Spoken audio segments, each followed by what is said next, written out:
di YouTube itu ingin membangun Indonesia dengan cara, jadi mari kita bangun Indonesia dengan cara menghafal Al-Quran. Itu di Timur Tengah banyak orang menghafal Al-Quran.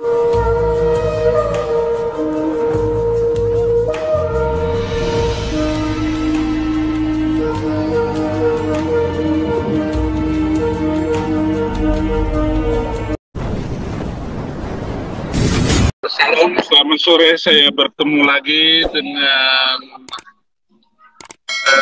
Aki. Aku kabarkan Injil kebenaran.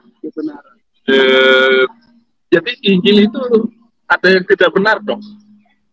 Itu tidak benar tadi. Kenapa kita mengatakan Injil kebenaran? Karena ada Injil yang palsu. Ternyata ada juga Injil yang palsu. Jadi ketika teman-teman kita dari seberang berkata bahwa Injil itu palsu, dulu saya menyangka. Nah sekarang setelah saya pelajari firman demi firman, ayat demi ayat, ternyata ada Injil yang palsu. Apa isi Injil palsu itu? Apa katanya? Kok bisa palsu? Nah, Injil yang palsu itu adalah Injil yang menceritakan Yesus tidak mati di salib. Oh, jadi kalau ada yang mengatakan bahwa Yesus tidak disalib, itu adalah Injil palsu. Injil palsu. Injil yang menceritakan bahwa Yesus diangkat. Injil yang menceritakan bahwa Yesus mati diserupakan. Itu adalah kabar hoax, Injil palsu, Injil yang tidak benar. Maka selama saya Abi menemukan Injil yang benar, saya akan lawan kabar hoax itu. Sampai Abi hari ini, Abi tahu saya sudah ceritakan bahwa channel kita Abi hilang hari ini. Tiba-tiba hilang. Tetapi semangat saya memberitakan Injil tidak pernah hilang. Tidak pernah surut. Jadi boleh mereka iri, dengki, dan mau membunuh itu channel Effendi Usman karena memberitakan Injil asli. Mereka boleh, tetapi semangat memberitakan Injil tidak pernah berubah, karena hanya memberitakan Injil itulah kita akan menikmati hidup toleransi dan damai. Ngomong-ngomong, dengan beliau ini ya karena satu darah, sama-sama Aceh. Saya itu ada darah Aceh. Nenek moyang saya lalu pergi ke Makassar, datang ke Bima, memberitakan agama Islam ketika itu, dan akhirnya saya lari untuk pergi kepada Injil yang asli, Injil yang sepenuhnya, yaitu kabar sukacita Yesus lahir, mati, disalibkan, bangkit, hidup kembali, dan naik ke surga, akan datang kedua kali menyebut orang-orang salehnya, yaitu orang yang mengikuti Injil yang asli. Injil aja yang palsu itu bagaimana? Nah, sekarang mereka ini kebingungan sendiri. Kenapa bingung? Di dalam kitab suci mereka tertulis di situ bahwa Yesus mati, di situ juga tertulis Yesus diangkat. Nah, terjadilah kebingungan antara umat. Ketika kebingungan ini terjadi, mereka memaksa, berusaha untuk menyebarkan hoax di kalangan mereka kepada dunia khususnya, dan kepada orang Kristen khususnya, dan kepada dunia umumnya, bahwa Injil yang ada pada kita ini adalah Injil yang palsu. Padahal kalau kita telusuri, Abi, saya setiap hari Abi melakukan penginjilan, memberitakan firman Tuhan, mengabarkan firman Tuhan, memperdengarkan firman Tuhan kepada mereka. Akhirnya yang terjadi, saya menemukan satu jawaban. Apa itu? Wallahu alam. Ketika saya bertanya bahwa siapa yang diserupakan, karena mereka berkata Yesus itu tidak mati, walaupun di satu ayat Yesus mengalami kematian. Salamu alayya aina wulitu, salam sejahtera atasku, itu kata Isa Al-Masih sendiri, di mana aku dilahirkan, aku mati, dan aku dibangkitkan, hidup kembali. Apalah yang terjadi di kalangan umat Islam, para ustadz, kiai, ulama, mereka hanya satu jawaban pada ujungnya, wallahu alam, hanya Allah yang tahu.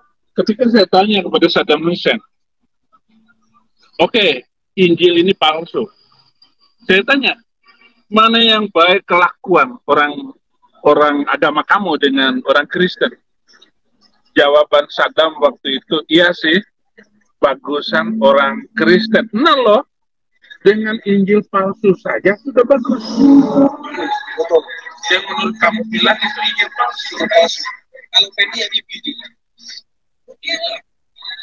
kami Injil yang palsu. Jadi ini kita apapun yang ada di dunia itu, apapun yang ada di dunia itu, ada tidak kesumpaan tulisan, isi hikmat, sebagaimana yang tertulis, yang terkandung di dalam Injil yang kami imani, sama persis di buku kamu. Nggak ada. Artinya begini, pengajaran dan perumpamaan di dalam Injil itu memang persis dan bagus untuk diikuti manusia manapun, suku manapun, zaman apapun, kan begitu maksudnya. Silakan cari bagaimana pengajaran Alkitab, firman Tuhan, Injil ini kepada banyak manusia, kepada setiap orang yang luar biasa itu. Dan makanya nanti ditulis di dalam kitab sucinya saudara kita ya, di dalam kitab sucinya Saddam Hussein. Apa di situ ditulis? Di dalam Injil itu ada petunjuk. Surat Al-Maidah ayat 46. Ini setiap hari Abi saya perdengarkan. Saya perdengarkan wa ma nusila alaikumul kitaba bil haqqi musaddiqan lima baina yadayhi wa anzalat Taurata wal Injil. Wa atainahu Injil li Isa al-Masih di ayat yang lain. Maka kami memberikan Injil ini kepada Isa al-Masih.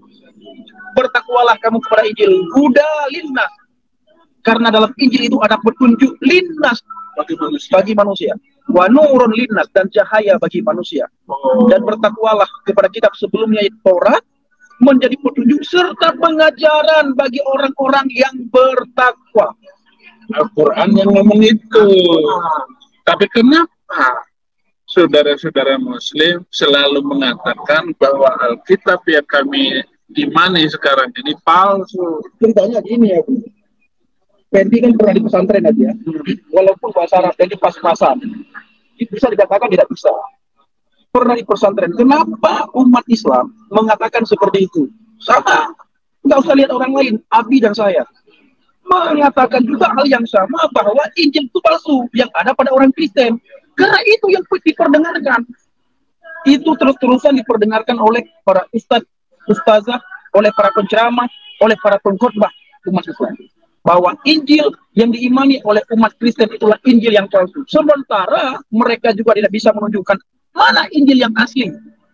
Sementara juga mereka tidak bisa menunjukkan di dalam Al-Quran untuk melarang membaca Injil.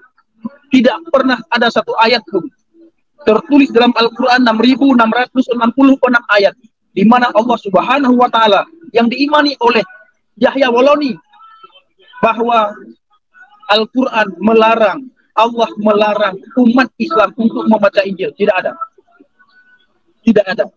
Kalau ada yang mengatakan itu, ya justru sebaliknya, Al-Quran mengakui, bahkan Al-Quran menyuruh Nabi Muhammad, kalau kamu ragu tentang apa yang kami turunkan di dalam Al-Quran, bertanyalah kepada orang yang membaca Alkitab sebelum kamu.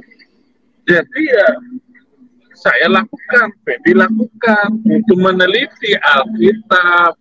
Setelah meneliti Alkitab, dia nggak mau keluar lagi dengan ajaran Alkitab, nggak mau kembali lagi dengan perintah untuk menyuruh membaca tadi, yaitu kitab yang ada pada kami dulu.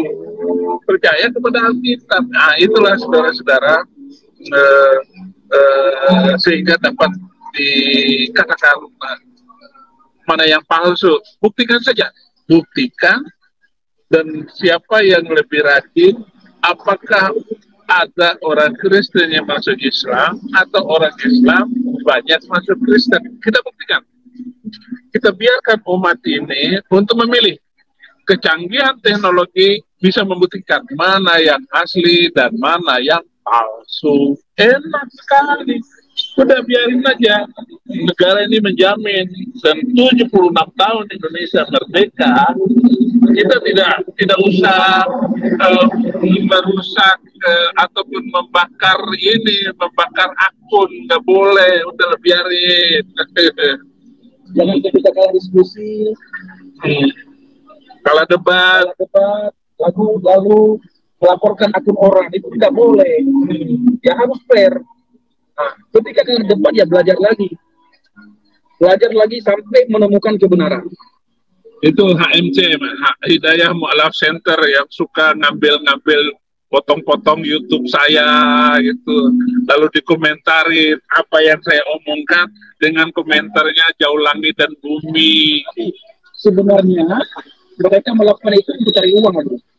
Kalau dia tidak mengambil video Abi mereka potong, mereka nggak dapat aksen, nggak dapat uang. Baik, lihat aja, ketika HMC tidak membahas channel Abi, sepi channelnya seperti kuburan Abi. Channel HMC sepi seperti kuburan ketika dia tidak membahas para murtadin, khususnya Abi. Iya, kasihan deh lo. Saya sering bilang Abi ya, termasuk sama HMC. Saya yakin 100% HMC sholat tidak tahu apa yang dia baca dalam sholat, hanya hafalan. Iya. Allahu akbar kabira walhamdulillahi katsira wa subhanallahi bukratan wa asila wajjahtu wajhiya lilladzi fatara samawati wal ardh. Itu hanya hafalan. Nggak ngerti artinya. Nggak ngerti artinya. Dia nggak ngerti. Allahumma sholli ala Muhammad wa ali Muhammad. Artinya apa? Nggak tahu kan? Ya Allah, selamatkan Muhammad dan keturunannya. Lo turunan mana? Nggak selamat. Ya kalau Habib Rizik masih turunan Muhammad, didoakan. Masih lumayan. Kalau HMC, Lah HMC kerjaannya setiap hari memfitnah, mata sipit. Ya, lu keturunan Tiongkok. Oh. Dia mungkin tidak tahu ya. Dengar baik-baik. Cina nih masuk agama itu sial, pasti sial. Orang Kristen masuk Islam pasti kena malapetaka. Buktikan saja. Saya sudah buktikan orang-orang yang seperti itu. 57 tahun saya hidup ini, itu kata-kata yang selalu terngiang dalam hati saya. Cina masuk Islam siap, Kristen masuk Islam kena malapetaka.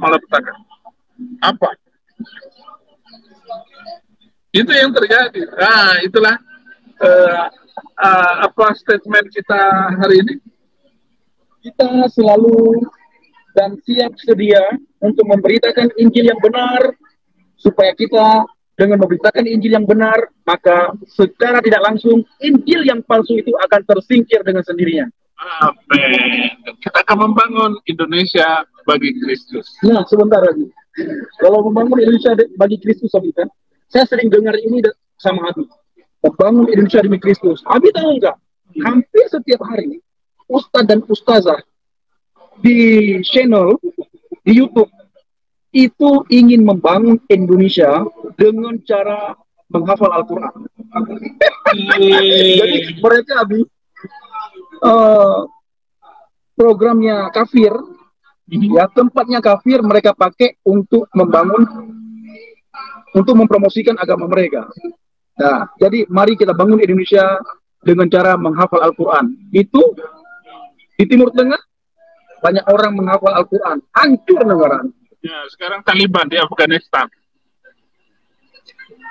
Kita bisa melihat apa yang mereka nggak bisa. Bisa kita tunggu waktunya.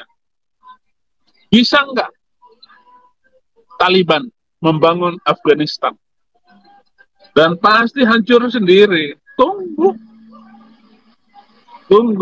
Tunggu saja waktunya. Dan kita bisa menyaksikan bahwa mereka tidak bisa memperbaiki. Kenapa Khilafah Utsmani sudah hancur? Kekaisaran Islam sudah hancur.